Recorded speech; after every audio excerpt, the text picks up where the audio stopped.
آج ایک بڑی عجیب سی صورتحال ہے جس پر بات کرنی ہے۔ جی، بہت ہی متضاد قسم کی۔ ایک طرف تو Amazon ہے جو اپنے اب تک کے سب سے بہترین ساماہی نتائج کا اعلان کر رہا ہے۔ اعداد و شمار تو حیران کن ہے۔ بالکل، $180 ارب کی آمدنی جو کہ 13% زیادہ ہے، اور منافع میں 38% کا زبردست اضافہ۔ ایسا لگتا ہے کہ کمپنی کامیابی کے جھنڈے گاڑ رہی ہے۔ ہر لحاظ سے یہ ایک شاندار کارکردگی ہے۔ لیکن پھر کہانی کا دوسرا رخ آتا ہے جو بالکل سمجھ سے باہر ہے۔ یہی کمپنی اسی وقت اپنے 30,000 کارپوریٹ ملازمین کو نوکری سے نکال رہی ہے۔ یہ Amazon کی تاریخ کی سب سے بڑی لے آفس ہیں۔ جی، سب سے بڑی۔ یہ بات ہضم نہیں ہو رہی۔ کوئی کمپنی جو اتنی تیزی سے ترقی کر رہی ہو، وہ اپنے ہزاروں ملازمین کو کیوں نکالے گی؟ یہ تو ایسا ہے جیسے کوئی ریس جیتنے کے بعد اپنی گاڑی کے پہیے اتار دے۔ بالکل، آج ہم اسی گتھی کو سلجھانے کی کوشش کریں گے۔ اور یہ گتھی بہت دلچسپ ہے کیونکہ اس کے دو جواب ہیں، ایک وہ جو کمپنی سب کو بتا رہی ہے، اور دوسرا وہ جو اس کے مالیاتی ریکارڈز چیخ چیخ کر بتا رہے ہیں۔ آج کی گفتگو کا مقصد اسی فرق کو سمجھنا ہے۔ ہم دیکھیں گے کہ سرکاری بیانیہ کیا ہے، اور پھر ہم اعداد و شمار کی گہرائی میں اتر کر اصل کہانی تلاش کریں گے۔ اور یہ صرف Amazon کی کہانی نہیں ہے۔ نہیں، بالکل نہیں، یہ پورے ٹیک انڈسٹری کے مستقبل کا اشارہ ہے۔ ٹھیک ہے، تو آئیے پہلے سرکاری کہانی سے شروع کرتے ہیں۔ Amazon کے CEO اینڈی جیسی نے کہا ہے کہ ان لے آفس کا تعلق مالی حالت سے تو بالکل نہیں ہے۔ جی، اور نہ ہی آرٹیفیشل انٹیلیجنس یعنی AI سے۔ ہاں، نہ ہی AI سے۔ ان کا کہنا ہے کہ وجہ ہے کمپنی کا کلچر۔ اچھا؟ ان کے مطابق Amazon بہت بڑا اور سست ہو گیا ہے، بہت زیادہ مینیجرز آ گئے ہیں، بیوروکریسی بڑھ گئی ہے، اور انہیں واپس ایک تیز رفتار سٹارٹ اپ کی طرح کام کرنے کی ضرورت ہے۔ یہ ایک بہت اچھی کہانی ہے۔ یہ تاثر دیتی ہے کہ کمپنی خود کو بہتر بنانے کے لیے ایک مشکل لیکن ضروری قدم اٹھا رہی ہے۔ ایک فعال حکمت عملی لگتی ہے، نہ کہ کوئی مجبوری۔ بالکل۔ لیکن کیا اس کلچر والی بات میں تھوڑی بہت سچائی نہیں ہو سکتی؟ ہم سب جانتے ہیں کہ وبائی امراض کے دوران Amazon نے بہت تیزی سے بھرتیاں کی۔ جی، بہت تیزی سے۔ 2017 سے 2022 کے درمیان ان کے کارپوریٹ ملازمین کی تعداد 3 گنا بڑھ گئی۔ جب کوئی کمپنی اتنی تیزی سے پھیلتی ہے تو کیا یہ ممکن نہیں کہ وہ واقعی سست ہو گئی ہو؟ آپ نے بالکل صحیح نقطہ اٹھایا ہے، اور اس بات میں حقیقت بھی ہے۔ اچھا۔ جب آپ اتنی تیزی سے بھرتیاں کرتے ہیں تو انتظامی پرتیں یعنی مینجمنٹ لیئرز لامحالہ بڑھ جاتی ہیں، فیصلے سست ہو جاتے ہیں۔ صحیح۔ یہ مسئلہ حقیقی ہے، اور Amazon کو یقینی طور پر کچھ تنظیم نو کی ضرورت تھی۔ لیکن سوال یہ ہے کہ کیا یہ مسئلہ اتنا بڑا تھا کہ 30,000 لوگوں کو نکالنا پڑا؟ اور وہ بھی ٹھیک اسی وقت جب ٹھیک اسی وقت جب کمپنی پر ایک بہت بڑا مالی دباؤ تھا۔ ٹائمنگ اور پیمانہ، یہ دو چیزیں ہیں جو کلچر کی کہانی پر سوالیہ نشان لگاتی ہیں۔ تو اصل محرک کچھ اور لگتا ہے۔ کچھ اور ہی لگتا ہے۔ اچھا، تو یہیں سے ہماری تفتیش شروع ہوتی ہے۔ اگر کلچر اصل وجہ نہیں تو پھر کیا ہے؟ آپ نے مالی دباؤ کا ذکر کیا، چلیں اس کو کھنگالتے ہیں۔ بالکل، آئیے ثبوت دیکھتے ہیں جو کمپنی کی اپنی مالیاتی رپورٹس میں موجود ہیں۔ ٹھیک ہے۔ سب سے پہلے کیش فلو کو دیکھیں۔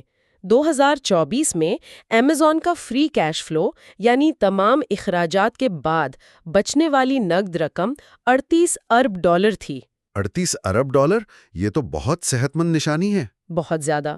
لیکن 2025 کی تیسری سہ ماہی تک یہ مثبت 38 ارب سے گر کر -$4.8 ارب ہو گیا۔ ایک منٹ، -$4.8 ارب۔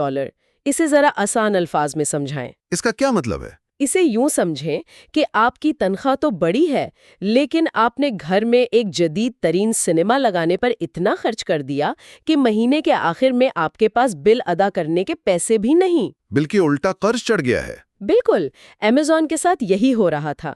ان کے پاس اپنے روزمرہ کے اخراجات پورے کرنے کے بعد کوئی نقد رقم نہیں بچ رہی تھی، بلکہ وہ اپنی بچت سے خرچ کر رہے تھے۔ یہ تو بہت بڑی تبدیلی ہے۔ آخر اتنا پیسہ جا کہاں رہا تھا؟